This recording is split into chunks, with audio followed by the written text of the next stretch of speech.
Henry Isaiah.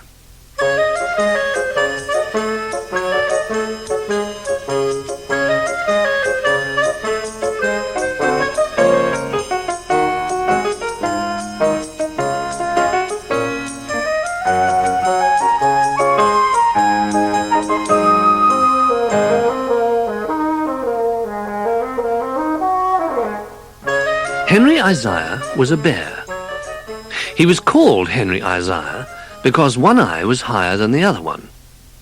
He had been called Henry Isaiah for as long as he could remember, and for as long as he could remember, he had wished he was called something else. "Do you think I ever had another name?" he asked his friend Rags one day. "Well, I suppose if your eyes were straight when you were new, Isaiah would have been a silly name," said Rags. "Perhaps you were called something else then." "I wish I had a nice short name like yours," said Henry Isaiah. "You wouldn't want to be called Rags, would you?" said Rags. "I think it means I look like a rag bag, with bits of material mending my paws. I was a smart new bear once, but I've been hugged until I'm threadbare. I can't always have been called Rags, but nobody remembers the name I had when I was new. If you want to find someone who will remember your old name, you'd better ask Furless Fred.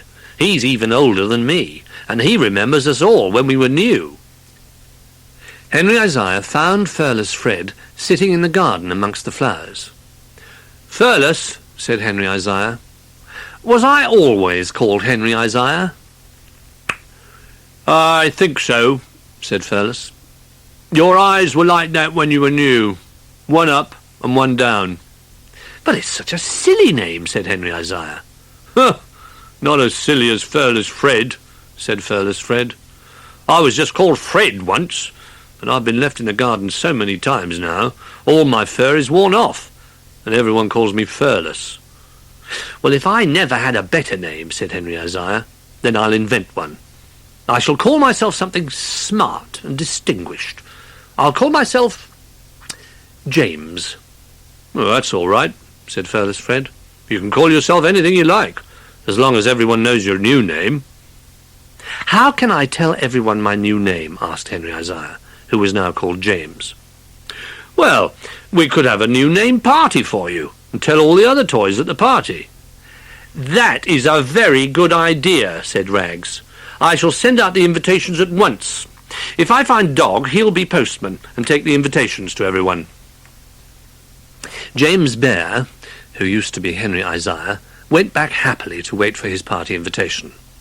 He snuggled down under a blanket and dreamed of party hats and jellies and everyone calling him James.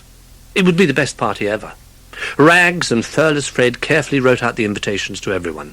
They remembered to put James, and not Henry Isaiah, on Henry Isaiah's invitation, and they gave them all to Dog to deliver. The next day, everyone started arriving for the party. Nobody knew why they were having the party, and some had bought presents in case it was anyone's birthday.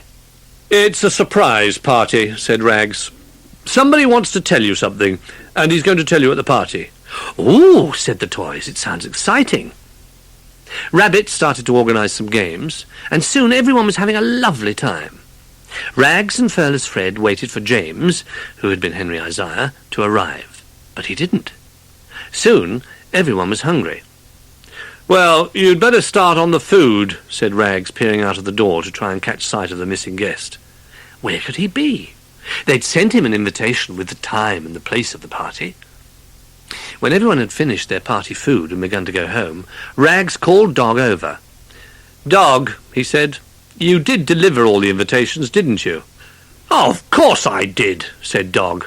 "All except one." "Which one?" said Furless Fred and Rags at the same time. "This one," said Dog, producing a crumpled piece of paper he was carrying. "It's addressed to someone called James. I asked everyone, but nobody knew who that was." "Oh, no," cried Rags. "We forgot to tell Dog. And now James, who was Henry Isaiah, has missed his own naming party." Rushing out of the room, they bumped straight into James. He was standing miserably watching everyone going home from the party carrying balloons and pieces of cake. "Was that my party?" he asked sadly. "Oh, James," said Rags, "I'm so sorry." and he explained how Dog didn't know where to take the invitation. "Did I miss the games?" asked James.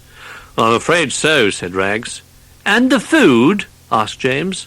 "And the food," said Furless Fred.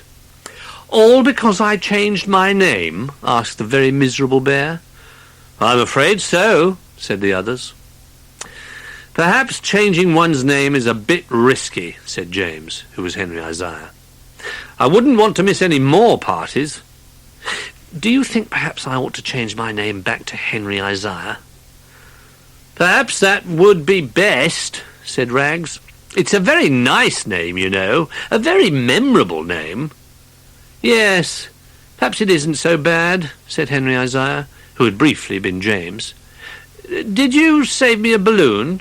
"Oh, of course we did," said Furless Fred and Rags. "Shall we write your name on it?" And they did. And Henry Isaiah proudly walked home with a big red balloon with Henry Isaiah written on it. Henry Isaiah is the right sort of name to have on a balloon, he thought to himself.